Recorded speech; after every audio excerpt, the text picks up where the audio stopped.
Hi. Hope you're doing great. If you're listening to this, it must mean you got the box with the tapes. I hope it didn't get damaged or anything. You know how people at the post office can be.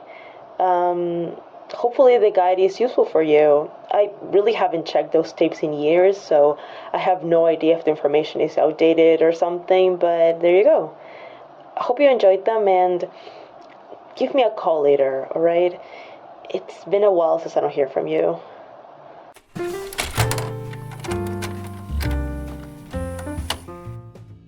If you want your characters to feel real, you need to get to know them as people. Here's how we did it and how you can do it too. Welcome back to the Anomaly Workshop. Today we're diving into character creation. However, this won't be a typical step-by-step guide, but a compilation of tips and advice we've gathered over the years, which have helped us make our characters feel authentic and multidimensional. This isn't about creating perfect characters right away. It's about getting to know them, discovering who they are, and letting them evolve naturally. So let's get into it.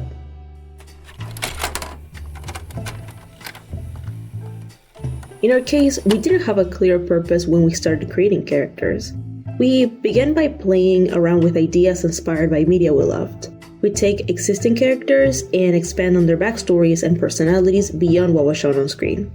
Over time, we started creating our own characters within these universes based on those ideas, a sort of fan characters.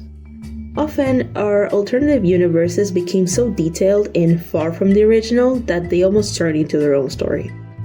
However, since everything was still based on an existing story, we eventually found that our creative freedom felt limited.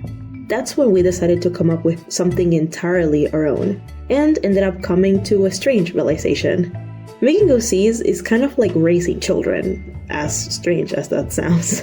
You can teach them values, guide them, and set them up for life, but at some point you have to let them figure out who they really are.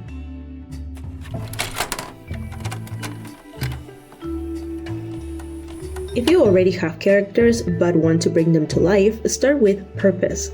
Everyone's life gains meaning when there's purpose. Begin with general questions. Why did you create this character? What's their role in your story and in their universe? What do you want to explore through them? This doesn't need to involve a deep philosophical answer, a heroic path, or an epic goal. It can be as simple as, for example, discovering a specific music genre and style and wanting to explore it through a character. This could shape their design, traits, and story, all stemming from a song that resonated with you. Going further, ask yourself, what's their purpose? How significant is this purpose in their story and the overall narrative? Back to the music example, is their purpose to learn how to play an instrument, to get a friend interested in the same type of music, to find like-minded people? Are they discovering themselves through a shared community? Whether big or small, understanding their purpose will help you shape their personality, motivations, and relationships.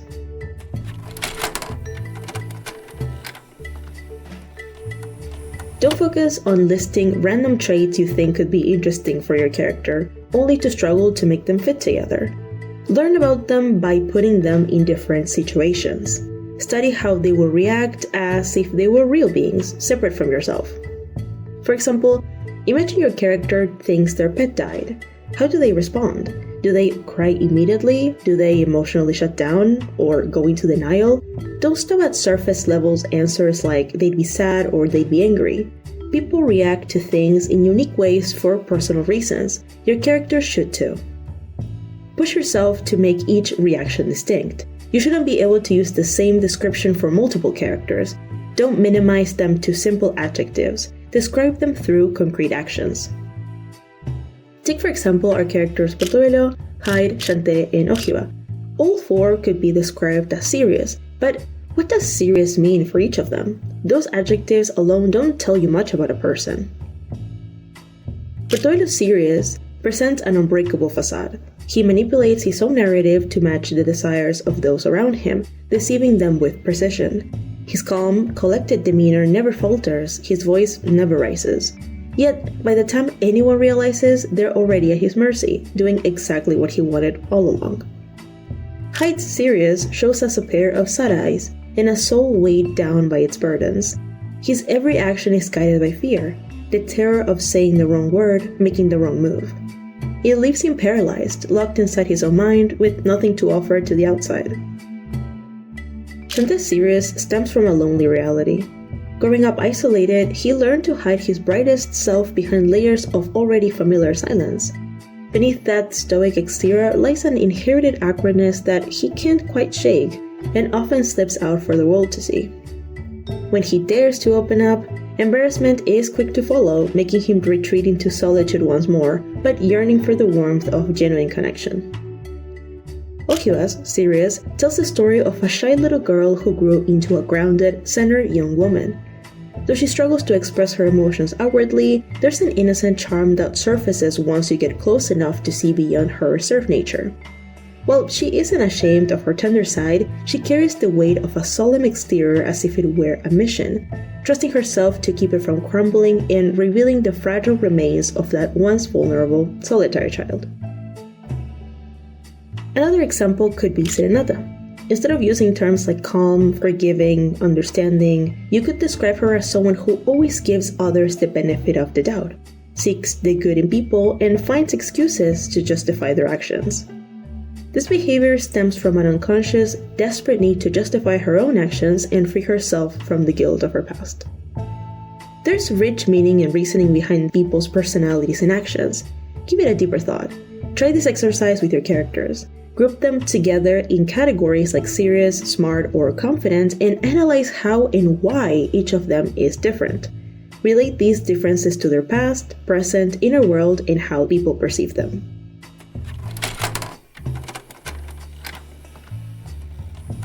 While making your characters unique is an ideal goal to have, it's equally important to maintain balance.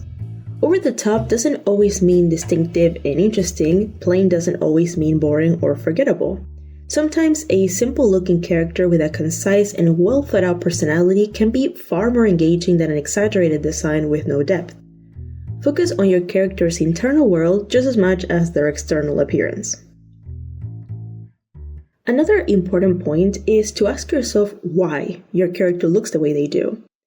There are a lot of psychological aspects that go into this, often resulting in contradictions.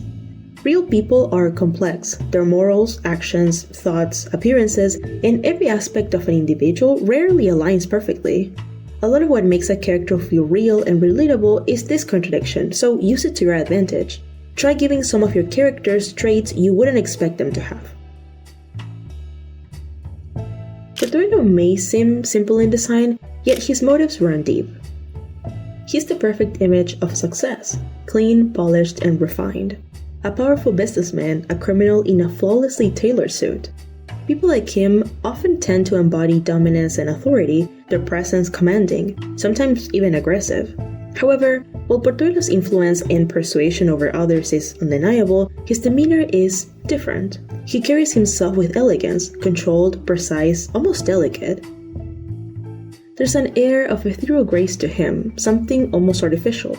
His movements precise, tinted with dainty femininity, a stark contrast to the forcefulness one might expect. His appearance is deliberate. He wants you to have a certain image of him. That's the reason behind his contradiction. Another example of this is Hyde, who conceals a truly noble heart behind a traditional bad boy appearance. Even within the story, people expect him to be loud, aggressive, and intimidating, judging him by his height, size, and fashion choices, his tattoos, piercings, and wild hair. In reality, he's quiet and reserved, even timid. The purpose behind his appearance is self-expression. He finds it nearly impossible to express himself socially, so he showcases his admiration for freedom and his love for music through his appearance. His tattoos, in particular, are an expression of art and of words left unspoken. If we lean towards more over-the-top designs, Luck and Nereus are clear examples. Possessing some of the least human features, their appearances might resemble something out of a fantasy fiction or mythology. They clearly stand out from the rest. This is true inside their universe as well, especially for Luck. Being genetically human, Luck's unique features stem from the influence her card and power had during her development in the womb. This shaped her life from the moment of her birth. Neglected and discriminated against, her appearance became a symbol of hatred. For nearest, their distinctive features are due to their species. Their kind is rare in the area they inhabit, where living conditions are not ideal for their needs, and they tend to be discriminated against or subjected to harmful stereotypes. However, society doesn't consider them strange, as their species is known to exist. In both cases, these designs have consequences, reasons, and acknowledgments. When an individual stands out from a group, it's often pointed out. It depends on you and your story if this has a positive or negative connotation for your character.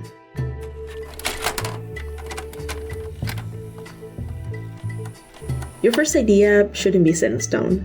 The more time you spend with a character, the more you'll learn about them, and often you'll end up realizing they're a completely different person than you first thought, just like when getting to know someone in real life. Give everything a second thought and let the characters grow and evolve alongside you. Although we don't have many examples of drastic changes in character design, in the very first version of Yuri's design, they were supposed to constantly wear an antique brass diving mask. Another idea was that they would own multiple masks and wear them interchangeably. At the time, this was purely for aesthetic reasons. Shortly after, we replaced these ideas with their current gas mask, which became strongly tied to their past and personality, and is now a core aspect of who they are, not simply a stylistic choice. Another example is Sophie. In her original design, she had a more youthful and traditionally cute appearance. The tips of her hair were pink, and her clothing was more playful and girly. However, upon deeper reflection, we realized this didn't align with the way her demeanor developed. We found her to be a mature, independent character, balancing the importance of her professional life with a nature-leaning lifestyle. This understanding influenced her clothing style and how we now picture her. As you can see, the most noticeable changes can be seen in personality, or rather in how much we came to understand them as people, which directly impacted on the way we present them visually. As we developed our OCs, something interesting happened. We realized that the personalities we initially gave them ended up reflecting how others perceived them at first glance, while their current personalities are what people discover as they get to know them. For instance, Hermes' original personality was one of absolute narcissism. He was extremely self-centered and overly flirtatious, constantly showing off to the point of annoyance, with no real concern for anyone but himself. Over time, his personality was toned down. While some of these traits remain, he became far more likable, and still charms most people the moment he meets them. His self-esteem and confidence are still high, but now he also shows genuine care and concern for others. Beneath his charm, he's a warm, affectionate person with plenty of room in his heart for those he cherishes. Shantae was originally a quiet and mysterious character. Though always withdrawn, we initially associated his reserved nature to that of a mature, responsible person, an intellectual with a passion for reading, choosing to stay in the shadows as a tactical decision. As his character developed, his personality shifted from composed to timid, his once mysterious and deliberate silence now explained by his uncertainty in finding the right words. We found this awkwardness directly tied to his early years, growing up detached and isolated from other children, taking refuge in the world of books, which led to a lack of social skills. Fortunately for him, his naturally stoic expression and striking features still serve as a mask of mystery to those on the outside. Lychee was once written as an extremely openly promiscuous character. His overly sensual, almost flamboyant demeanor and his disregard for others' opinions and feelings used to be the center of his personality. Upon further development, he turned into a far more tragic character. We discovered that his current behavior is a desperate attempt to cope with the horrifying memories and experiences of his past, one he is constantly trying to escape at any cost. His suggestive persona is now nothing more than a sorrowful disguise, his true self a mystery even he fails to fully understand. Though it can be embarrassing to look back on old ideas, it's important to embrace those feelings. You wouldn't be at the point you are today if those ideas never existed, and the changes between then and now are a sign of growth. It means you're spending time developing and creating, and that's worth acknowledging.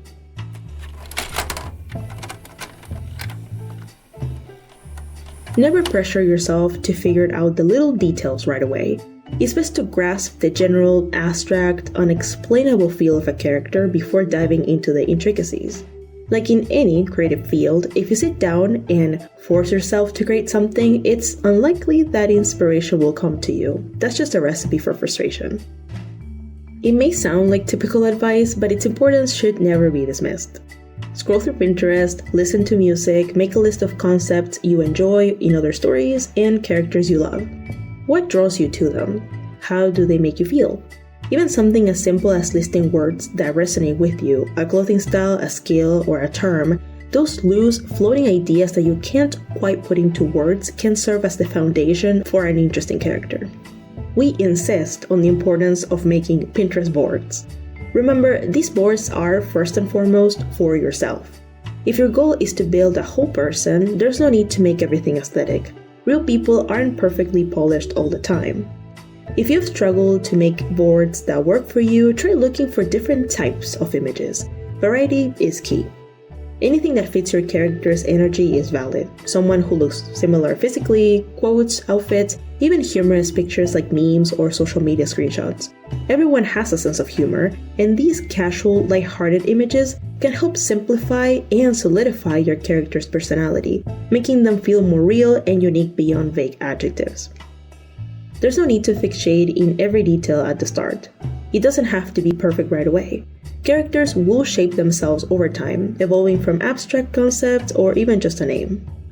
Although it makes for a more believable and solid character and universe, to find bases and reasons for everything, don't pressure yourself into finding explanations for everything immediately. As we build our characters' logics, convictions, beliefs, and thoughts, many explanations for their behaviors, past, or even small details about them came to us naturally, often as realizations that emerged the more we got used to how they think, how their mind works. These will come in time. Sometimes you might want to focus on developing a specific aspect, but it's okay to have a little bit of everything. Characters, much like people, are never truly done. We're constantly evolving, changing, and growing, and it only makes sense that a reflection of ourselves, such as our characters, would do the same. Start from anywhere and things will fall into place. Another important piece of advice is that your character doesn't have to start unique or even interesting at first. You don't need to come up with a completely original concept no one has ever thought of. Their story can start simple and grow more complex as you analyze them. They don't need a grand, tragic past, an exaggerated amount of angst, or an epic quest as their driving force. Stories can start small. Make their past make sense within the world you've created. Their past should fit within the context and boundaries of the story. More importantly, it should matter in the present. It should leave an impact. Pasts always come back in one way or another.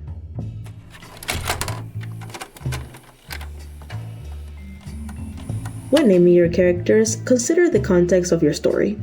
A rare, unique name can sound cool, but in a realistic setting, it might feel out of place or even unoriginal. On the other hand, a common name might not fit a complex fantasy character. Names should feel natural, fitting the atmosphere and tone of the world your character lives in.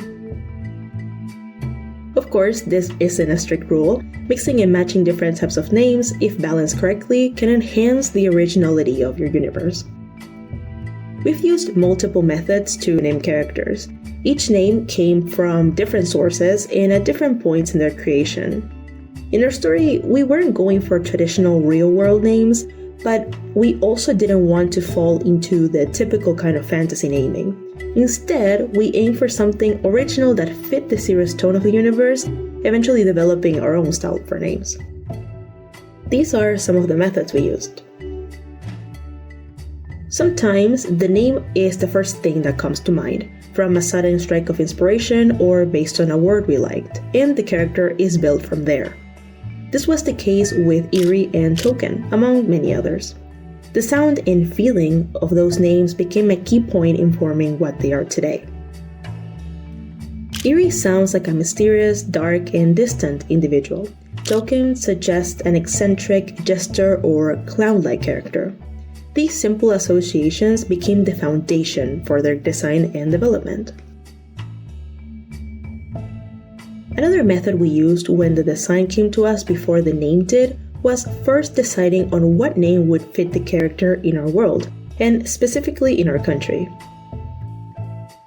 Names are often tied to ideals, archetypes, and personalities. A person's name often shapes how others perceive them, even when it's the only thing you know about them. Assigning them a name you're familiar with might help you understand them as a character. For example, when we created this character, we concluded that her name in our country would be Sofia. Something about her appearance and overall energy made it feel right. With Sofia's common nickname being Sophie, we played around with it and ended up with Sufi, a name that fits our story better but still preserves the same essence. A more complex method is mixing words to come up with a brand new one. This one often helped when we already know the character's theme or abilities. While designing this character, we knew his power would involve manipulation in connection to shadows, so we took the word shadow and combined it with the name Dante, which we felt also fit this character at first. We played around with both words, modifying them slightly to create the more elegant sounding name we wanted for the character. This is how we ended up with the name Chanté. When naming them, it's a good idea to write down a list of words that remind you of your character, or that give off the same energy you want your character to have, and then let creativity run free. Mixing them, translating them, switching letters around, you can come up with interesting and unique sounds that fit your story and universe. Take get, for example. They're related to words such as time, puzzles, mystery, and secret. We explored different translations of these concepts and were drawn to the Danish word for puzzle, which served as the base for the name Geb. Similarly, Nereus was inspired by Nereo, a figure from Greek mythology, but altered to better fit our story. Sometimes a name starts as a placeholder, but in the end, it just sticks. For instance, Boo's name used to be temporary. We knew her theme would revolve around bones and skeletons, but we eventually realized it was perfect and decided to keep it. These are just some of the ones we used. There are countless ways to name characters, so don't settle for the most common or predictable options. Experiment, explore, and the right name will appear in time.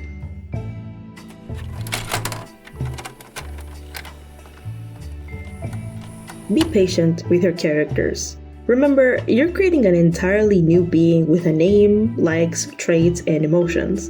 Think of it like getting to know a new person. What's their first impression? What do you learn about them over time? It takes a while to truly get to know and understand someone, and the same applies to your characters.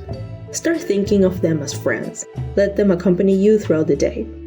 You know when you're scrolling through social media, see something, and immediately think of a specific person who would like it?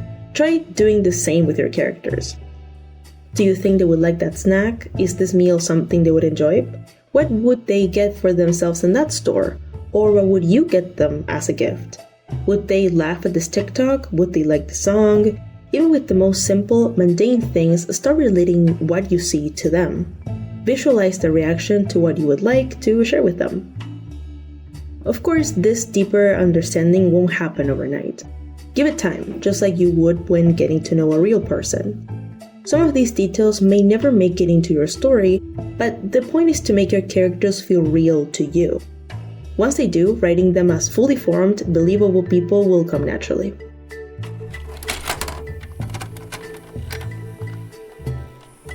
How does the room or living space look? This is an essential question to ask, as a character's home is often their most private, personal space, a place where they can be their true selves. It's not just a backdrop or a themed attraction, it's a reflection of who they are when no one is watching. Sometimes, a character may present themselves one way to the world, yet their home tells a completely different story. For example, a flamboyant and expressive character might live in a plain, almost empty house, suggesting that their outward personality is a performance rather than a reflection of their inner world. On the other hand, a quiet and serious character might have a home bursting with color and life, revealing a side of them they don't show often in public. Why do your characters make the choices they make? Don't insert yourself into their reasoning. Don't answer with, "just because I wanted to." Every decision has a cause, from their clothing style to the color they surround themselves with to how they choose to present their identity. Instead of deciding for them, ask them these questions. Let their answers shape the story.